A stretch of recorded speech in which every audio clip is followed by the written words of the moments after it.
Hello everyone, I am Parveen Kostamith and welcome to all of you, your YouTube channel Teachers Campus, and today we are going to discuss some theories based on transfer of learning. Yes, हम लोग पिछली video में अधिगम के स्थानांतरण के प्रकार पढ़े थे। आज हम लोग उसी को आगे बढ़ाते हुए अधिगम के स्थानांतरण के सिद्धांत को पढ़ेंगे। जी हाँ, और उसके बाद वर्टिकल ट्रांसफर ऑफ लर्निंग और पॉजिटिव ट्रांसफर ऑफ लर्निंग में डिफरेंस भी देखेंगे, जिसमें कि कन्फ्यूजन हो जाता है। लेकिन अधिगम के स्थानांतरण के सिद्धांत पे जाने से पहले मैं एक बार रिकॉल करना चाहूँगा अधिगम के स्थानांतरण के प्रकार पे, तो सुनते जाएंगे।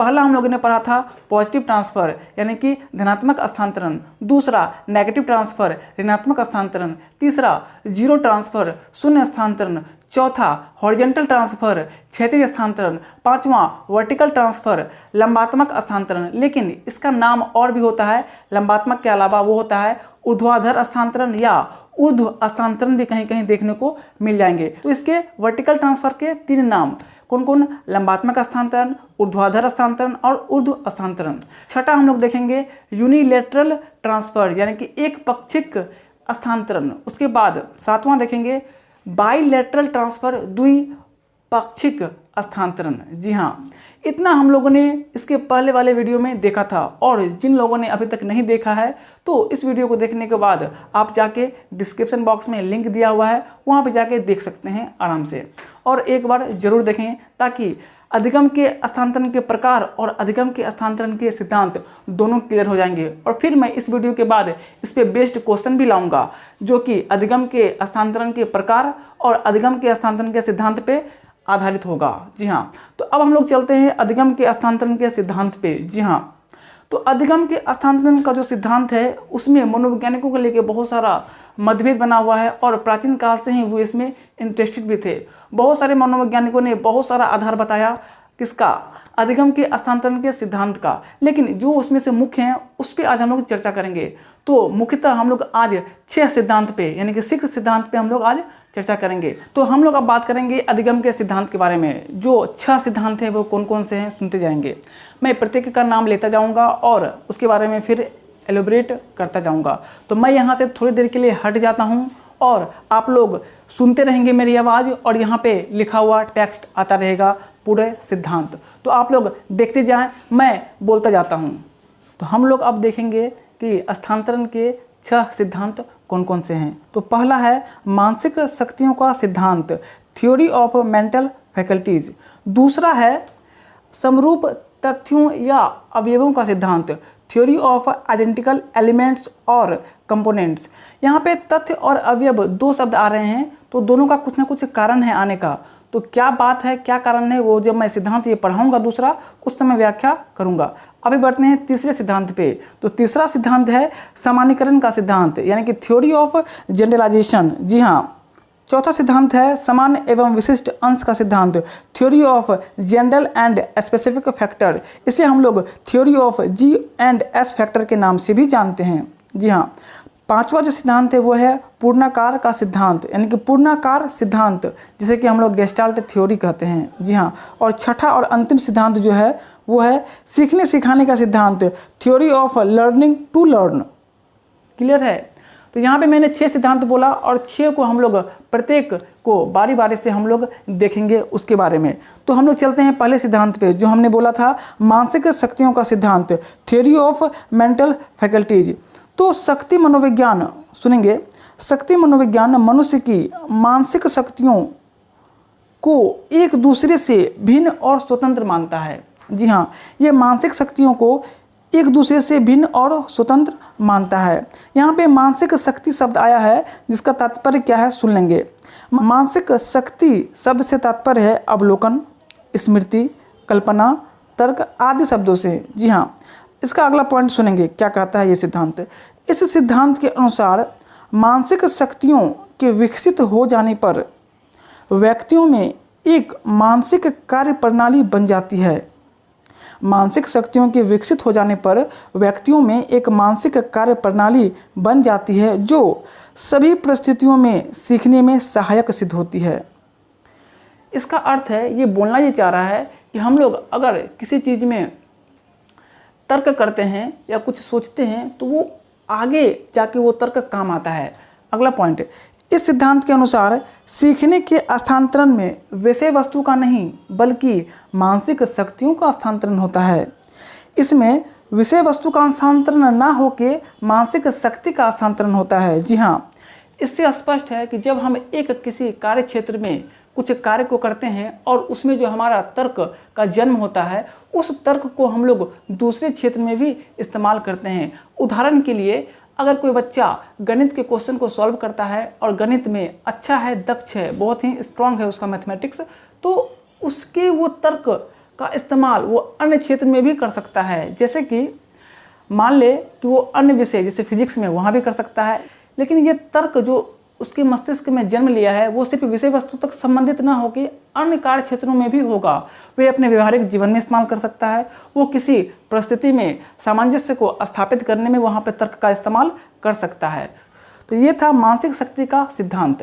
अब हम लोग चलेंगे दूसरे सिद्धांत पे, जो है समरूप तथ्यों या अवयवों का सिद्धांत, थ्योरी ऑफ आइडेंटिकल एलिमेंट्स और कंपोनेंट्स। सुनेंगे, इस सिद्धांत के मुख्य प्रतिपादकों में थॉर्नडाइक महोदय का नाम सबसे ऊपर लिया जाता है। जी हाँ, इनके बाद वुडवर्थ महोदय ने भी इस सिद्धांत का समर्थन किया और तत्व के स्थान पे, तत्व यानी कि एलिमेंट के स्थान पे इन्होंने अवयव शब्द का प्रयोग किया, जिस कारण से हमने अभी जो सिद्धांत पढ़ा समरूप तथ्य और अवयवों का सिद्धांत, तो इसमें दो नाम, थॉर्नडाइक के अनुसार समरूप तथ्यों का सिद्धांत, और जब वुडवर्थ महोदय आए तो उन्होंने तथ्य के स्थान पे अवयव का इस्तेमाल किया। तो जिस कारण से इस सिद्धांत को समरूप तथ्यों का सिद्धांत भी कहा जाता है और समरूप अवयवों का सिद्धांत भी कहा जाता है। इसलिए मैंने टॉपिक में ही दोनों को इंक्लूड कर लिया था। तो ये सिद्धांत क्या कहती है, सुनेंगे। इसके अनुसार किसी एक परिस्थिति में, जी हाँ, इसके अनुसार किसी एक परिस्थिति में अधिगम या प्रशिक्षण का स्थानांतरण उस सीमा तक हो सकता है जहाँ तक दोनों में समानता हो, यानी कि दोनों में जहाँ तक समान तत्व, समरूप तत्व उपस्थित होंगे, स्थानांतरण की संभावना उतनी ही अधिक होगी। उदाहरण देखेंगे, जो बच्चा या व्यक्ति टाइपिस्ट में इंटरेस्टेड होता है, उसकी टाइपिंग अच्छी होती है, वो एक हारमोनियम को भी अच्छे से बजा सकता है। उसमें हारमोनियम बजाने की क्षमता भी ज़्यादा विकसित होती हैं, क्योंकि वहाँ पे दोनों में समरूपता होती है। दूसरा एग्जाम्पल ले सकते हैं कि जो छात्र या जो व्यक्ति का विज्ञान अच्छा होता है, उसका देखेंगे पर्यावरण सब्जेक्ट भी अच्छा होता है, क्योंकि दोनों में समरूपता पाई जाती है। और अगर तीसरा एग्जाम्पल लें तो अगर किसी का गणित अच्छा है तो आप देखेंगे कि उसका भौतिकी भी अच्छा होता है। क्यों? क्योंकि बहुत सारे फार्मूले, बहुत सारे कंसेप्ट वहाँ पे, बहुत सारे समीकरणों का यूज वहाँ पे होता है, यानी कि दोनों में समरूपता पाई जाती है। तो इस सिद्धांत को आप अच्छे से समझ ले, बहुत ही इम्पोर्टेंट थ्योरी है। मुझे लगता है आराम से समझ में आ गया होगा। अब हम लोग चलेंगे तीसरे सिद्धांत पे, जो है सामान्यीकरण का सिद्धांत, थ्योरी ऑफ जनरलाइजेशन। इस सिद्धांत को प्रकाश में लाने का श्रेय चार्ल्स जूड, अगर पूरा नाम बोले तो C.H. जूड, ये इस सिद्धांत को प्रतिपादित किए थे। इस सिद्धांत में नवीन परिस्थितियों के समरूप तत्वों के स्थान पर सामान्यीकरणों के स्थानांतरण की बात सामने रखी है। क्लियर है? सुनेंगे, आगे इनके कुछ अनुभव भी हैं जो मैं बोलने जा रहा हूँ।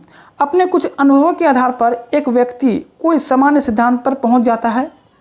कुछ अनुभव, अगर आप मान लीजिए कुछ अनुभव पहले से आपके पास है, उसके आधार पे आप बहुत बार देखे होंगे कि आप बहुत सारे कार्य को संपादित कर देते हैं उस अनुभव के आधार पे। वही बात यहाँ कही जा रही है। अगला पॉइंट देखेंगे, दूसरी परिस्थिति में कार्य करते हुए अथवा सीखते हुए वह अपने निकाले हुए इन्हीं निष्कर्षों अथवा सिद्धांतों को प्रयोग में लाने की चेष्टा करता है या प्रयोग में लाने का प्रयास करता है। बात समझ में आ रही है? आगे देखेंगे, इस तरह सामान्यीकरण के स्थानांतरण से अभिप्राय पहले की परिस्थिति में अर्जित किए हुए सिद्धांत तथा नियमों का दूसरी परिस्थितियों में ज्ञान तथा कौशल के अर्जन अथवा कार्यों को करने के समय उपयोग में लाने से है। तो समझ में आ रही होगी बात कि जो आप पहले को कार्य किए हुए हैं, जो आपने थ्योरेटिकल अध्ययन कर चुके हैं, उसको अब प्रैक्टिकली कैसे करें, तो वहाँ पे वो सामान्यीकरण कैसे आएगा, इसकी बात वहाँ पे कही जा रही है। जूड महोदय ने एक प्रयोग भी किया था। तो प्रयोग क्या था, सुनेंगे कि जूड का प्रयोग है क्या। जूड महोदय ने क्या किया कि कक्षा 5 और 6 के कुछ विद्यार्थियों को लिए और 2 समूह बनाया। पहले समूह को उन्होंने प्रयोगात्मक समूह माना और दूसरे समूह को नियंत्रित समूह। उन्होंने क्या किया कि प्रयोगात्मक समूह को अपवर्तन के नियमों का प्रशिक्षण दिया और दूसरे समूह जो कि कौन थे नियंत्रित समूह, उसको कोई प्रशिक्षण नहीं दिया। फिर उन्होंने एक्सपेरिमेंट करने के लिए पानी के अंदर 12 इंच नीचे एक वस्तु रखी। दोनों समूह के बालकों को उस वस्तु पर तीर से निशाना लगाने को कहा। जूड ने पाया कि दोनों समूह का प्रदर्शन अच्छा नहीं था, जबकि प्रयोगात्मक समूह को अपवर्तन के नियमों की सैद्धांतिक जानकारी दी गई थी। इससे प्रमाणित हुआ कि केवल सैद्धांतिक अनुदेशन प्रभावकारी नहीं होता है। जी हाँ, दोबारा जूड ने प्रशिक्षण की स्थिति में थोड़ा सा परिवर्तन किया। इस बार वस्तु को पानी के अंदर 4 इंच नीचे रखा और दोनों समूहों को अभ्यास करने के लिए बराबर मौके दिए। परीक्षण में पाया गया कि प्रयोगात्मक समूह ने सैद्धांतिक प्रशिक्षण और अभ्यास का लाभ उठाते हुए नियंत्रित समूह से बेहतर प्रदर्शन किया। तो इससे ये सिद्ध हुआ कि सैद्धांतिक के साथ साथ अगर प्रयोगात्मक परीक्षण भी दिया जाए तो सामान्यीकरण का मूल्य बढ़ जाता है। मतलब ये है कि आप अगर किसी चीज़ की थ्योरी पढ़ते हैं, फिर उसकी प्रैक्टिकल यानी कि लैब करते हैं, तो आपको वो चीज़ ज़्यादा समझ में आएगी। केमिस्ट्री में ही ले ले, आपने थ्योरी पढ़ा, फिर अगर उसका लैब किया, तो मुझे लगता है कि वो चीज़ आपका पूरी तरह से क्लियर हो जाएगा। तो ये नियम वही कहता है, क्लियर होगा मेरे ख्याल से। अब चौथा सिद्धांत है सामान्य एवं विशिष्ट अंश का सिद्धांत, थ्योरी ऑफ G&S फैक्टर, यानी कि जनरल एंड स्पेसिफिक फैक्टर। इस सिद्धांत के प्रतिपादक स्पीयरमैन हैं। जी हाँ, स्पीयरमैन एक मनोवैज्ञानिक हैं और उन्होंने G फैक्टर और S फैक्टर को प्रतिपादित किया था। आप जब बुद्धि पढ़ेंगे तो उसमें भी ये चीज़ आएगा, G फैक्टर और S फैक्टर। उसमें मैं वहाँ पर चर्चा करूँगा बुद्धि के द्विखंड के सिद्धांत के बारे में, जिसका प्रतिपादन स्पीयरमैन महोदय ने ही किया था। तो उस सिद्धांत का प्रयोग यहाँ पे अधिगम के स्थानांतरण में भी होता है। कैसे होता है देखें। इनके अनुसार प्रत्येक विषय को सीखने के लिए बालक को सामान्य यानी कि G जनरल और विशिष्ट स्पेसिफिक अर्थात S योग्यता की आवश्यकता होती है। ये G और S फैक्टर पे काम करते हैं। G मतलब जनरल और S मतलब स्पेसिफिक। सामान्य योग्यता या बुद्धि का प्रयोग जीवन के प्रत्येक कार्य में होता है, किंतु विशिष्ट बुद्धि का प्रयोग विशेष परिस्थितियों में ही किया जाता है। अगला पॉइंट देखेंगे। सामान्य योग्यता व्यक्ति को प्रत्येक परिस्थितियों में सहायता देती है, इसलिए सामान्य योग्यता या तत्व का ही स्थानांतरण होता है, विशेष तत्व का नहीं। यानी कि जनरल एलिमेंट का ही ट्रांसफर होता है, स्पेसिफिक एलिमेंट का नहीं होता है। अगर मैं एज एग्जाम्पल बात करूं तो हिस्ट्री, सिविक्स, ज्योग्राफी, लिटरेचर इत्यादि विषयों का संबंध सामान्य योग्यता से है, जबकि चित्रकला, संगीत आदि विषयों का संबंध विशिष्ट योग्यता से है। क्लियर हो रहा है। एक विशिष्ट योग्यता है और एक जनरल।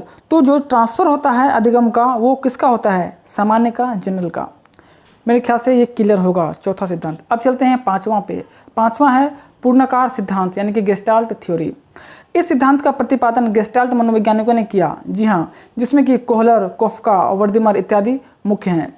इनके अनुसार मनुष्य किसी भी विषय अथवा कौशल को सीखने में अपनी सूझ का प्रयोग करता है। जी हाँ, और किसी भी विषय अथवा कौशल के सीखने में उसकी इस सूझ का विकास होता है, उसके स्वरूप में विकास होता है और उनकी गति विकसित होती है। आपको याद होगा सुल्तान नामक चिंपांजी पे उन्होंने क्या किया था, प्रयोग किया था और वहाँ पे सूझ के सिद्धांत को बताया था। तो उस सिद्धांत का अधिगम के स्थानांतरण में भी प्रयोग होता है, वही यहाँ पे बताया जा रहा है। तो सुनेंगे अगला पॉइंट। इसके अनुसार दूसरे विषय या कौशल के सीखने में यह सूझ ही स्थानांतरित होती है, तथ्यों का ज्ञान अथवा कौशल विशेष की तकनीक नहीं। मतलब सूझ का स्थानांतरण होता है, वहाँ पे तथ्य का नहीं। अगला पॉइंट, कोहलर ने वर्णमानुषों पर किए गए प्रयोग में पाया कि एक बार उसमें समस्या समाधान की सूझ उत्पन्न होने पर वह अन्य समस्याओं का समाधान अपेक्षाकृत कम समय में कर पाया। तो वहाँ पे इस सिद्धांत से हम लोग सीखते हैं कि सूझ का स्थानांतरण होता है, न कि उस तथ्य का। ठीक है। अब हम लोग चलेंगे छठे सिद्धांत पे, जो है सीखने सिखाने का सिद्धांत यानी कि theory of learning to learn. इस सिद्धांत के अनुसार व्यक्ति एक ही प्रकार के कार्य करते करते उस प्रकार के कार्यों को करना सीख लेता है। इस सिद्धांत की पुष्टि के लिए वार्ड ने सन 1937 में एक अध्ययन भी किया था। जी हाँ, वार्ड महोदय ने, जो कि एक मनोवैज्ञानिक थे, उन्होंने इस संबंध में 1937 में एक अध्ययन भी किया था। उदाहरण के तौर पे आप देख सकते हैं कि बहुत सारे व्यक्ति को आप देखते होंगे कि एक क्षेत्र में कार्य करते करते उसे इतना अनुभव हो जाता है कि वे उस क्षेत्र में अगर कुछ नया भी आता है तो उसमें हिचकते नहीं हैं उसे उस कार्य को करने में। एज एग्जाम्पल मान लें कि आप मोबाइल ठीक कराने के लिए एक दुकान पे गए हैं। आपका मोबाइल बहुत ही लेटेस्ट है, वो बहुत दिनों से मोबाइल ठीक कर रहा है, लेकिन ये मोबाइल उन्होंने अभी तक ठीक नहीं किया था। लेकिन पूर्व अनुभव के आधार पे, पूर्व मोबाइल ठीक करने के ज्ञान के आधार पे उन्होंने इस मोबाइल को भी ठीक कर दिया। इसका मतलब है कि जो वो कार्य कर रहे थे बहुत दिन से एक ही टाइप के, उसके अनुभव का प्रयोग उन्होंने नए क्षेत्र में भी कर दिया। तो ये थे छठा सिद्धांत। मुझे लगता है कि क्लियर रूप से समझ में आया होगा। तो सारे सिद्धांत को देखने के बाद अब हम लोग चलते हैं किस पे, जो मैंने बोल रखा था कि मैं आज अंतर क्लियर करूंगा, किस में, वर्टिकल ट्रांसफ़र ऑफ लर्निंग में और धनात्मक यानी कि पॉजिटिव ट्रांसफ़र ऑफ लर्निंग में। हालांकि मैं सभी प्रकार इससे पहले वाले वीडियो में पढ़ा चुका हूं, लेकिन एक बार आप दोनों में कंपैरिजन देख लें। पॉजिटिव ट्रांसफ़र लर्निंग क्या है और वर्टिकल ट्रांसफ़र ऑफ लर्निंग क्या है। दोनों में थोड़ा सा कन्फ्यूजन होता है, लेकिन सुनने के बाद शायद नहीं होगा। सुनेंगे। धनात्मक हस्तांतरण क्या है। धनात्मक हस्तांतरण को सकारात्मक हस्तांतरण भी कहते हैं। जब पूर्व अर्जित ज्ञान नवीन ज्ञान को अर्जित करने में सहायक होता है तो उसे धनात्मक हस्तांतरण कहते हैं। स्पष्ट है कि किसी कार्य को करने का ज्ञान, योग्यता अथवा अनुभव जब अन्य कार्यों को करने में सहायक होता है तब इसे सीखने का धनात्मक हस्तांतरण कहा जाता है। पिछले वीडियो में मैंने इससे रिलेटेड 3 एग्जाम्पल लिया था। मैं यहाँ पे एक और एग्जाम्पल लेता हूँ। जैसे हिंदी भाषा का ज्ञान संस्कृत भाषा के सीखने में सहायक सिद्ध होता है कि नहीं। इसका मतलब हुआ कि जब पूर्व अर्जित ज्ञान नवीन ज्ञान को अर्जित करने में सहायक हो तो धनात्मक हस्तांतरण कहा जाता है। अब चलेंगे हम लोग वर्टिकल ट्रांसफर, यानी कि लंबात्मक हस्तांतरण कहे इसको, या फिर ऊर्ध्वाधर हस्तांतरण कहे, या ऊर्ध्व हस्तांतरण कहें, बात एक ही है। तो इसमें क्या है सुनेंगे। ऐसे देखा जाए तो धनात्मक के ही सारे पार्ट है। कौन कौन सा, हॉरिजेंटल, वर्टिकल, बायलेटरल और यूनिलेटरल। लेकिन दोनों में अंतर क्या है देखेंगे। वर्टिकल ट्रांसफ़र क्या है देखेंगे। जब किसी परिस्थिति में अर्जित ज्ञान, यहाँ पे जब किसी परिस्थिति आया है, मैंने उस वीडियो में बोला था किसी अवधि या पीरियड, दोनों में कंफ्यूज नहीं होंगे, दोनों एक ही है। तो जब किसी परिस्थिति या अवधि में अर्जित ज्ञान, अनुभव अथवा प्रशिक्षण का उपयोग प्राणी के द्वारा किसी अन्य प्रकार की अथवा उच्च स्तरीय परिस्थिति में किया जाता है तो इसे सीखने का ऊर्ध्व हस्तांतरण कहा जाता है। जैसे स्कूटर चलाने का लाभ कार चलाने सीखते समय होना, ये ऊर्ध्व हस्तांतरण का एग्जाम्पल होगा। जी हाँ, मतलब अपने से कुछ हाई फंक्शन एक है, कुछ न कुछ समान है स्कूटर सीखने में और कार सीखने में। वहाँ पे क्या किया मैंने, थोड़ा सा लेवल अप किया और वहाँ पे पहुँच गया। मैंने एग्जाम्पल दिया था क्या, साइकिल का मोटरसाइकिल, वो धनात्मक में दिया था। लेकिन यहाँ पे क्या है कि आप जब थोड़ा सा लेवल अप करते हैं तो वो वर्टिकल हस्तांतरण में चला जाता है। टाइप है उसी का, धनात्मक का ही टाइप है, लेकिन थोड़ा सा दोनों में अंतर है। वहाँ पे किसी अन्य क्षेत्र का दूसरी जगह हम लोग कार्य कर सकते हैं, किसमें, धनात्मक हस्तांतरण में। लेकिन इसमें क्या है कि एक अवधि में, एक परिस्थिति में जब हम कुछ सीखते हैं, फिर दूसरे परिस्थिति में उसी को जब हम लोग यूज करते हैं तो फिर नए स्थिति में एक उच्च स्तर के रूप में, तो वहाँ पे हम लोग उसको वर्टिकल मानते हैं, यानी कि ऊर्ध्व हस्तांतरण, यानी कि वर्टिकल ट्रांसफ़र ऑफ लर्निंग कहते हैं। तो मुझे लगता है शायद दोनों में क्लियर हो गया होगा कि हम लोग बार बार कन्फ्यूज हो जाते हैं धनात्मक में और किसमें, ऊर्ध्व हस्तांतरण में। तो मुझे लगता है अब कन्फ्यूजन नहीं होगा। तो अब इस सिद्धांत को पढ़ने के बाद मुझे लगता है कि अधिगम के हस्तांतरण के प्रकार और सिद्धांत में अब कोई दिक्कत नहीं होगा। मैंने वर्टिकल और ट्रांसफ़र को फिर से बता दिया, वहाँ पे अलग एग्जाम्पल दिया था, यहाँ पे अलग एग्जाम्पल दिया। तो दोनों को आप देख लें और अगला वीडियो जो आएगा वो इसके क्वेश्चन पे होगा, जिसमें कि अधिगम के हस्तांतरण के प्रकार से भी होगा और अधिगम के हस्तांतरण के सिद्धांत से भी होगा। तो मुझे लगता है कि ये सेशन अच्छा लगा होगा, और अगर अच्छा लगे तो एक लाइक लगा देंगे। और हाँ, जिन्होंने अभी तक सब्सक्राइब नहीं किया है वो सब्सक्राइब कर लेंगे, ताकि अगले वीडियो का नोटिफिकेशन उन तक आसानी से पहुंचता रहे। तो अब मिलते हैं अगले वीडियो में। आप लोग इसी तरह से अपने आप को सुरक्षित रख के पढ़ाई करते रहें, और मैं अगले वीडियो में आऊँगा क्वेश्चन के साथ, किसका, अधिगम के हस्तांतरण के प्रकार और सिद्धांत पर आधारित प्रश्न के साथ। तो तब तक बहुत बहुत धन्यवाद, बहुत बहुत आभार।